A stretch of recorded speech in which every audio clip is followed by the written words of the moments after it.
विरोधी पक्षनेता निवड लांबणीवर पडण्याची शक्यता, विधिमंडळाकडून तपासणी केली जाणार, केंद्रासह इतर राज्यातील नियमांचा विधिमंडळ घेणार आढावा, सूत्रांची माहिती. 20 मंत्र्यांनी आमदार निवासातील खोल्या सोडल्या नसल्याचं समोर, विधिमंडळ सचिवालयातून नोटीस देऊनही मंत्र्यांना खोल्या सुटेना.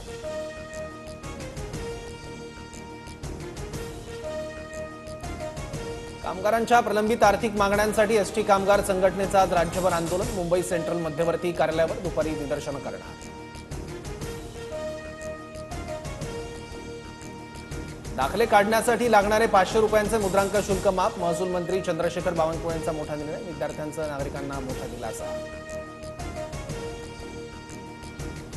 महायुतीचा विधिमंडळ समितीसाठीचा फॉर्म्युला ठरला, भाजपला 11, शिवसेनेला 7, राष्ट्रवादीला 4 समित्या मिळणार, मंत्रिपद हुकलेल्या भाजप आमदारांची समित्यांवर वर्णी लागण्याची शक्यता. लाडक्या बहिणींना महिला दिनाची खास भेट, महिला दिनाच्या पूर्वसंध्येला फेब्रुवारी आणि मार्च महिन्याचा लाभ दिला जाणार, 2 महिन्यांचे 3000 रुपये खात्यात जमा होणार. टोरेसकडून 15,000 लोकांची 163 कोटींची फसवणूक, मुख्यमंत्री फडणवीसांची विधानसभेत माहिती. पुण्यातील नाना पेठेतून 11,40,000चं मेफेड्रॉन जप्त, पुणे पोलिसांच्या गुन्हे शाखेकडून ड्रग्ज जप्तीची कारवाई, 2 आरोपींनाही अटक.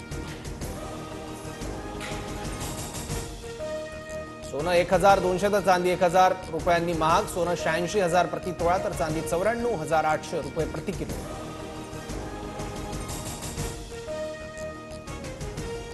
ऑस्ट्रेलियावर मात करत भारताची चॅम्पियन्स ट्रॉफीच्या अंतिम फेरीत धडक, 9 तारखेला अंतिम सामना आता पाकिस्तानात नव्हे तर दुबईच्या मैदानावर होणार.